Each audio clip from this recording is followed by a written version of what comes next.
Hey guys, this is the Project Potato podcast, and this is episode 4. I am Project EDM. And I'm PotatoNetwork, and today we have Zephyr. Hello! So like always, we're going to do our track EP album of the month. So for me, it's Cartoon with Made Me Feel, featuring Crystal Alice. Aslet. I'm just going to leave it like that. Yeah, and for me it has to be Dream Puppets, I Love You More Than Anything. And mine is Yitaku's, I think that's how you say it, EP Snowflakes, which I was actually really lucky to get to remix one of the tracks, which, yeah, it's a really cool EP. Okay, so now we're going to go on with the interview. So who are you and where can we find you? Well, my name is Zephyr, and I'm basically everywhere. I'm in your cupboard, I'm outside your window, I'm at your doorstep right now. That's where you can find me. And you can also find me on SoundCloud, Twitter, Facebook, links and everywhere. So, how did you come up with your artist name? My name is actually inspired by Yahoo Answers. I was looking for cool Greek Roman names for a history assignment, and there was this thing which is Zephyr, which means west wind. And I thought that's a cool name, and I decided I needed to change my name because my current name was J-Dog, and those were very bad times. How long have you been producing? Sorry. I've been producing for 5 years, but I didn't know anything about music theory for the past year, and I didn't know anything about music theory before the past year, and I really only used loops for the first 3 years, so I just kind of rearranged loops for the first 3 years, and then second to last year I actually started using presets, but all of my songs were crap, and then in the last 6 months my songs have actually been half decent because I know what note sounds good with what, and I'm not tone deaf anymore.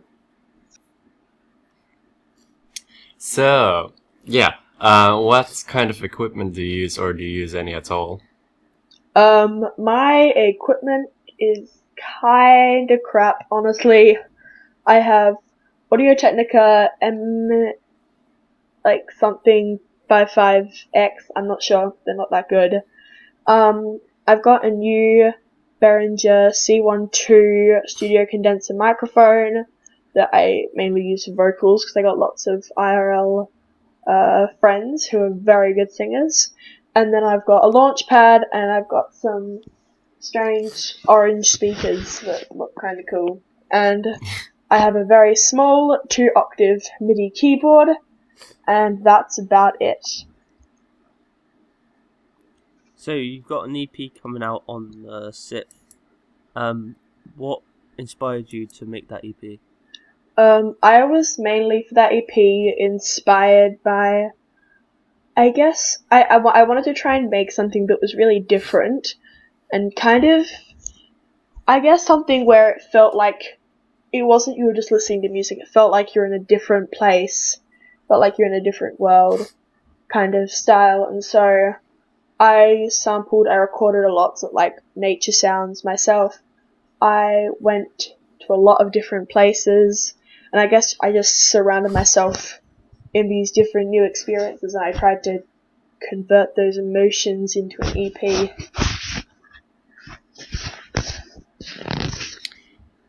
Yeah, well, that sounds really cool.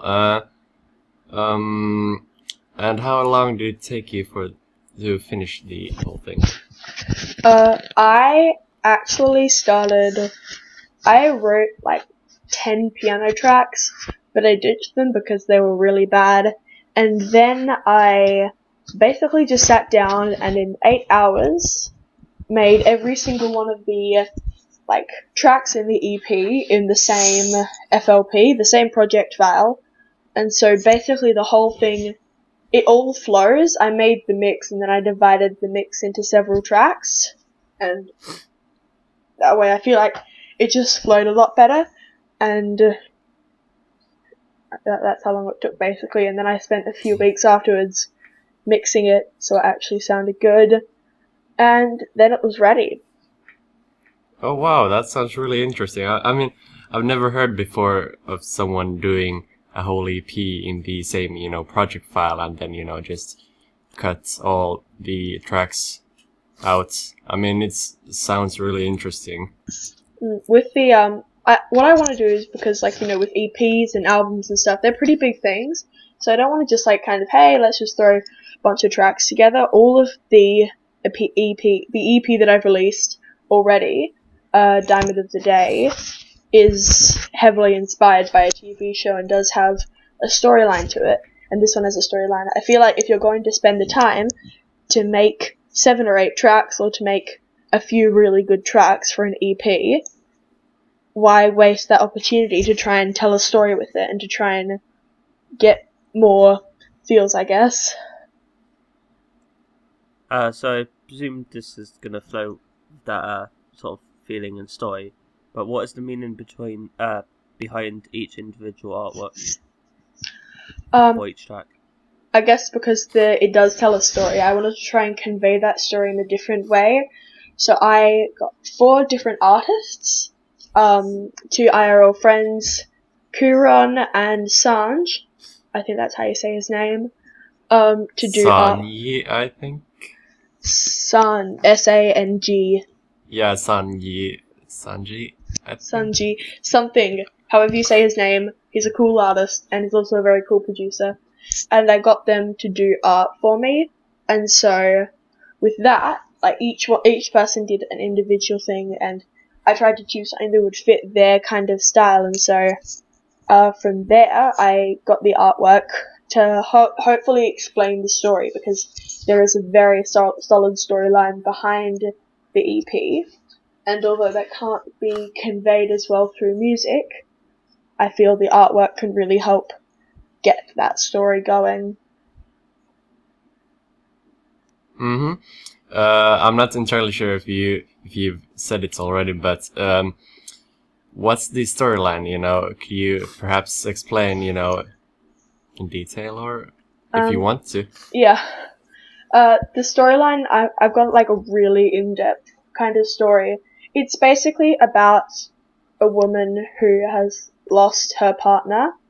Her partner's on their deathbed, and the start, like, the woman's emotional, and she gets to the point that she's just driven insane because she wants more time with them as they're dying, and then she realizes that they basically had so much together, and there was so much she wouldn't have had without her partner, and so she accepts that and is happy for what she had with them, and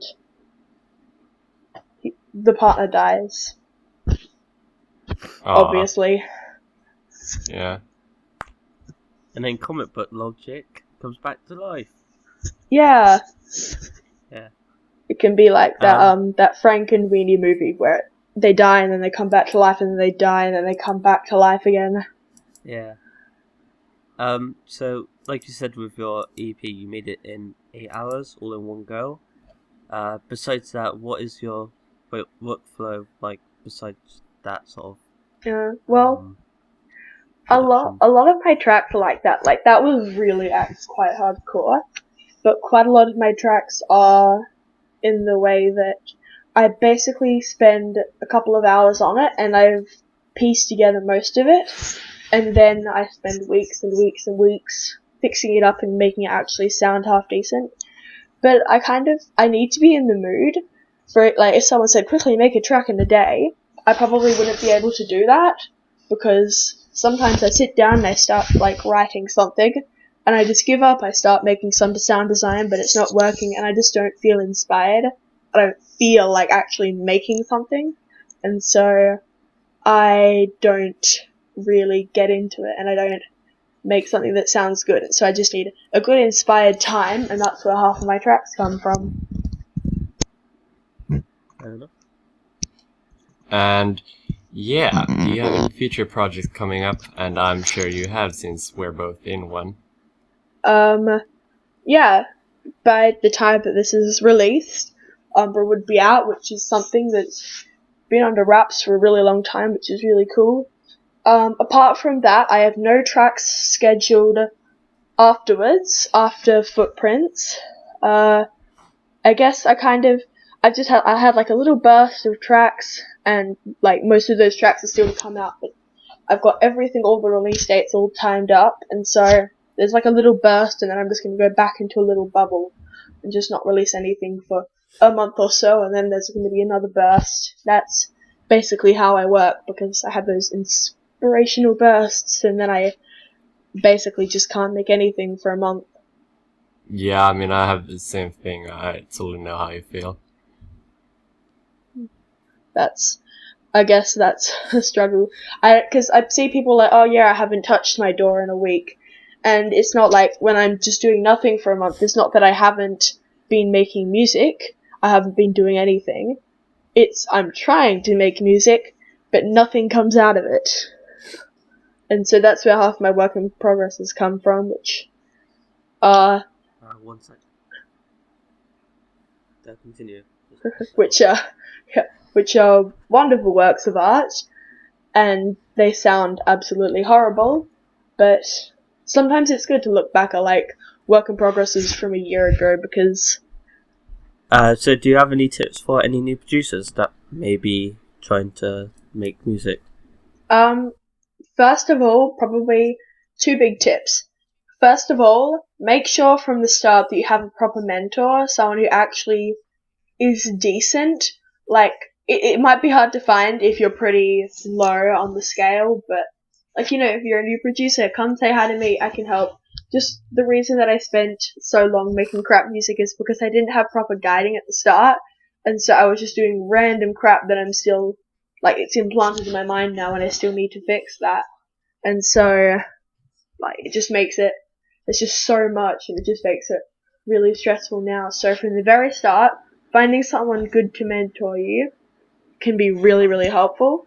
And second tip is to try and make as many friends as possible from the start, because I had about 10 SoundCloud followers, and then I kind of fit myself into this big group of people, and I started gaining followers like crazy. And from then, I've had so much notice, and then I've been given feedback from really big people and really helpful people, which has been really helpful for my music production. Yeah, and that's pretty much like the whole reason why I started the whole project EDM, so that people can get more help out. So I suppose one tip is trying to socialize with other people and like sharing any bits of work that you've got to see if they could help you out, which is pretty much what you just said. Yeah, that's just probably the most important thing, is just to make sure don't use YouTube tutorials unless it's from very good people, such as, people like Seamless are really good, but then there are some people who are just really dodgy, and just be careful of those people. Be very, very careful, because I started doing a lot of things that I shouldn't have done, and I'm still trying to fix, because now I'm like, hey, okay, I need to do this. I know I'll do this really long method, even though there's a much easier way that will make it much easier for me later on. And so,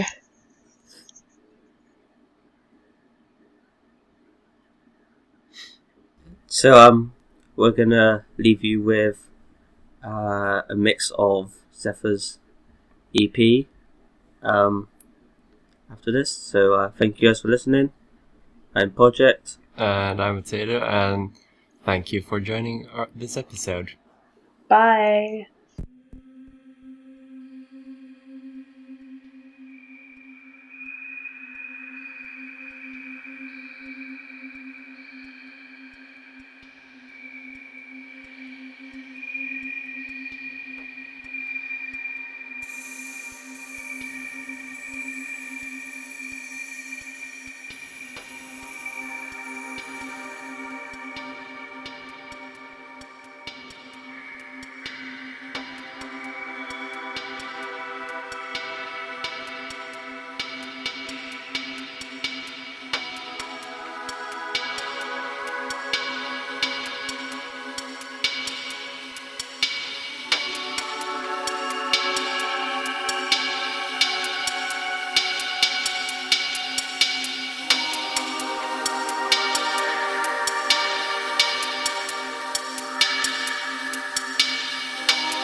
It's finally come to this.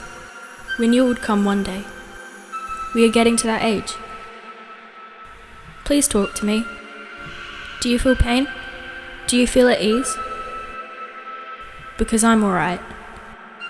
Because we lived our lives to the end, and it was never about how many years were in your life.